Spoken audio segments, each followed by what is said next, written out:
오늘도 우리 사는 이야기 찾아주셔서 감사합니다. 사연자분이 보내주신 이야기 시작해볼게요. 안녕하세요. 저는 30대 후반의 여성입니다. 저는 결혼 5년차 주부이자 2살 난 딸아이의 엄마이기도 하죠. 남편과 저는 맞선으로 만나 번갯불에 콩고 먹듯 결혼하게 된 케이스입니다. 처음 만난 그날로부터 6개월도 채 되지 않아 결혼을 결정하게 되고 만난 지 1년도 되지 않았을 때 저희는 이미 부부로 함께 살고 있었습니다. 4년 정도의 시간이 흐르는 동안 저희는 아이 없이 둘이서 살았습니다. 사실 아이가 생기지 않았던 것은 저희 중 누군가에게 문제가 있어서가 아니라 저희가 부부관계 횟수가 다른 부부들에 비해 터무니없이 적었기 때문일 겁니다. 그러나 저희 중 그 누구도 그런 부분에 있어 불만은 없었고 덕분에 저희는 딩크로 살아도 되겠다는 생각을 가지고 살았습니다. 그러다 저희 아기 천사가 갑작스레 저희를 찾아오게 되고 예정에는 없었지만 아이가 생겼으니 앞으로 우리 더 행복하게 살자며 오히려 서로의 마음을 확인했습니다. 남편은 제가 임신을 했을 때도 회사를 간다고 육아를 하는 동안에도 아주 적극적이었습니다. 제가 남편에게 서운할 새가 없었죠. 임신을 했을 땐 입덧을 하며 이거 먹고 싶다 저거 사달라 하는 저의 말에 새벽 몇 시인지 고민할 것도 없이 뛰쳐나가 어디서든 구해오기 마련이었습니다. 육아도 저보다 더 열심히 했고요. 주변 사람들은 저희 남편을 보고 너무나 부러워했습니다. 그래서는 아닐지라도 저는 남편을 아주 많이 사랑했습니다. 그러던 어느 날 남편이 회사에 출근하며 저에게 넌지시 말을 꺼냈습니다. 남편의 친구 형진 씨와 다퉜다면서요. 형진 씨는 남편과 20년은 좋게 된 아주 절친한 친구였는데 남편은 저와 동갑이었기에 형진 씨와 저도 비교적 편한 사이로 지내고 있었습니다. 저희 집에 한 달에 2번은 놀러와 셋이 놀다 제가 잠이 들면 남편과 둘이 밤새 노는 경우도 많았었습니다. 그런 친구와 싸웠더니 놀랐지만 남편은 태연하게 집으로 찾아오면 문도 열어주지 말고 그냥 돌려보내라며 말 들어갈 필요도 없다며 저를 안심시키고 출근을 했습니다. 그날 점심때쯤 누군가 집 문을 두드렸습니다. 형진 씨였습니다. 평상시라면 초인종을 눌렀을 터인데 어쩐 일인지 너무나 다급하게 문을 두드리고 있었습니다. 남편이 문도 열어주지 말라고 한 말이 생각이 났지만 화면 너머로 보이는 형진 씨 표정이 너무 심각해 보여서 망설이다 문을 열어주었습니다. 남편에게 형진 씨가 집에 왔는데 너무 표정이 안 좋아 보여서 문을 열어주었다며 말이라도 들어주겠다며 문자를 보내놓았습니다. 집으로 들어온 형진 씨는 벌겋게 달아오른 얼굴로 절 가만히 쳐다봤습니다. 눈빛이 어쩐지 저를 노려보는 것만 같아 저는 물 한 잔을 내어주며 무슨 일이냐고 형진 씨에게 무슨 일 있냐며 물었습니다. 형진 씨는 물은 받지도 않고 씩씩거리며 한참은 저를 노려보다 입을 열었습니다. 나 기준이랑 사귀고 있어요. 저는 제 귀를 의심했습니다. 어느 누가 그 말을 듣고 잘못 들은 거라 생각하지 않을 수 있겠나요? 형진 씨가 무언가 장난을 치고 있는 거라고 생각하던 저는 일단 앉으라며 형진 씨를 앉히려 했습니다. 그러나 형진 씨는 제 손을 뿌리쳤고 갑작스레 저를 미쳤습니다. 물컵이 깨졌고 저는 바닥에 쓰러졌습니다. 정신을 차릴 수 없는 저에게 형진 씨가 고래고래 소리를 질렀습니다. 내가 너보다 먼저 했어. 나 함기중이랑 9년이나 사귀었어. 알아? 네 남편 여자 사랑 못해. 그 말을 듣는 동안 저는 꿈을 꾸는 줄로만 알았습니다. 상상할 수도 없는 말이 남편 친구 입에서 쏟아져 나오고 있었습니다. 형진 씨의 고함 소리에 아이는 깨서 방에서 울고 컵은 깨져 있고 넘어진 저는 파편에 손을 다쳤고 들리는 말은 믿을 수도 없고 그 모든 게 너무나 아찔한 나머지 정신을 잃을 뻔할 때 남편이 집으로 쫓아 들어왔습니다. 그 뒤로는 사실 기억이 잘 안 납니다. 상황을 보면 기억을 못하는 것도 이상하진 않았죠. 남편은 형제 씨를 무지막지하게 때렸고 저를 병원으로 데리고 간 것만 뜨문뜨문 기억이 납니다. 한동안 남편과 저는 서로 아무런 말도 하지 않았습니다. 아이는 전적으로 남편이 케어했고 회사에 갈 때는 시부모님께 맡기는 것 같았습니다. 저는 방에 틀어박혀 몇 날 며칠을 굶어 응급실에 실려가는 것도 여러 번이었습니다. 어느 날은 남편에게 물었습니다. 형진 씨 말이 진짜야? 당신 나랑 위장 결혼한 거야? 미안해.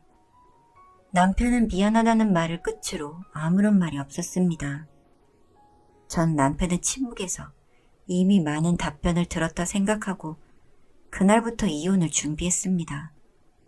그러나 남편은 저에게 아무런 말도 하지 않은 대신 이혼에 대해서도 아무런 반응을 하지 않았습니다.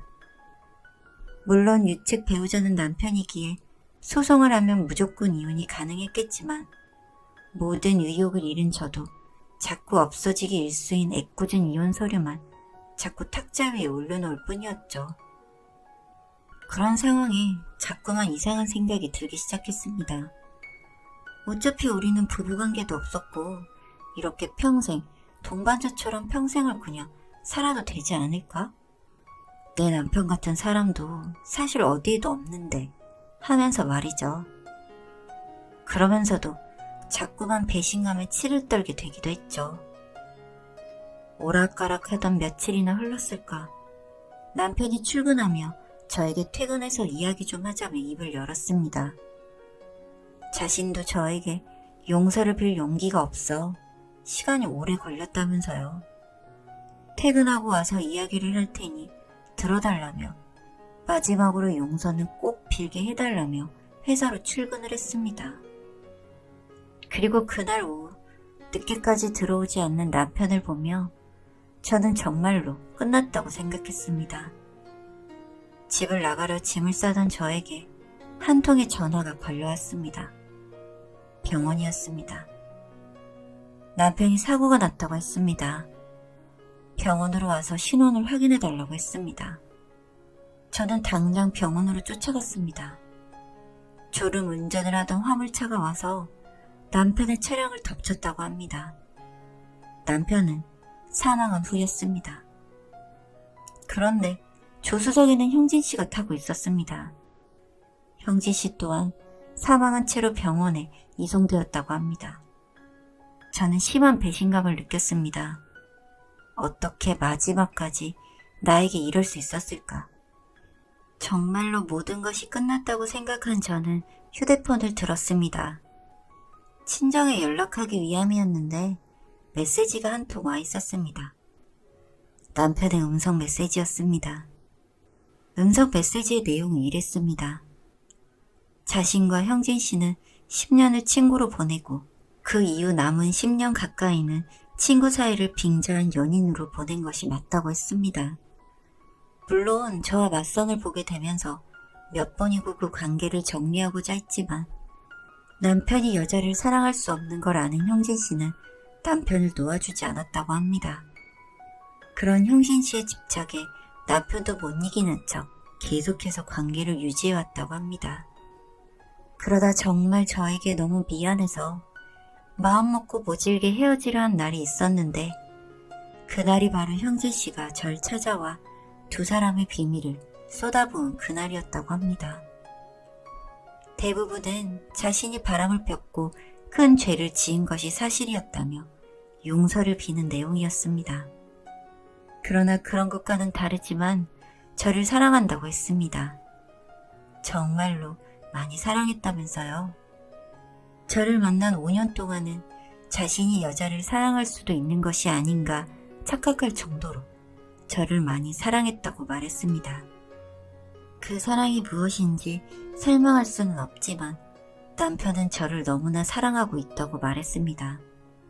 그렇기 때문에 자신은 제가 받아준다면 저와 함께 남은 생을 살고 싶다고, 형진 씨와는 꼭 정리하겠다고 녹음된 남편의 목소리가 절절하게 약속하고 있었습니다. 오늘 형진 씨를 만나 단판을 짓고 가야 할 것 같아서 늦을 것 같다며, 오해하게 만들고 싶지 않아 이렇게 메시지라도 먼저 보내놓는다며 금방 갈 테니 조금만 기다려달라는 내용을 들은 저는 혼자라고 말았습니다. 제정신으로 살지 못하고 있던 저에게 어느 날 보험회사에서 연락이 왔습니다. 저도 모르는 사이에 남편이 아주 큰 금액의 사망보험을 들어놓았었다고 했습니다. 말도 안 되는 액수를 다달이 집어넣고 있었습니다. 놀란 저는 서랍장을 뒤졌고 보험 계약서를 찾았습니다. 그리고 그곳에는 남편의 짧은 편지도 함께 있었습니다. 저에게 말할 수 없는 너무나 큰 죄를 짓고 있다며, 그것을 이까지 보험금 따위로 모두 보상할 순 없겠지만 앞으로 최선을 다해 모든 걸 바쳐 저에게 보답하는 삶을 살고 싶다고 적혀 있었습니다. 만약 자신이 불의의 사고로 떠나게 된다면 이 돈은 저와 아이에게 갚고 살아야만 하는 자신의 인생값이니 바보같이 또 아끼지 말고 저와 아이의 인생을 위해 얼마든지 미련 없이 원하는 만큼 쓰고 새 삶을 살아달라는 마지막 말까지 적혀 있었습니다. 편지를 본 저는 바보처럼 주저앉아 엉엉 울고 말았습니다. 그것이 남편의 진심이었습니다. 바람도 피웠고 저를 이성으로 사랑할 순 없었지만 남편은 또 다른 방향으로 저를 사랑하고 있었음이 그 편지에서 증명되는 순간이었습니다. 시부모님도 워낙 좋은 분들이셨기에 저와 아이에게 가져갈 수 있는 모든 것은 다 챙겨주셨고 감사한 마음으로 받았습니다. 그리고 시부모님들께는 남편의 비밀을 말하지 않았습니다. 저는 이미 그를 용서했고 또 이미 떠난 사람 더 이상 아플 일 없었으면 해서요. 저에게 평생을 숨길 수 있을지 전전긍긍하며 살았던 그 마음을 원망스럽지만 아주 조금은 이해해보려고 합니다.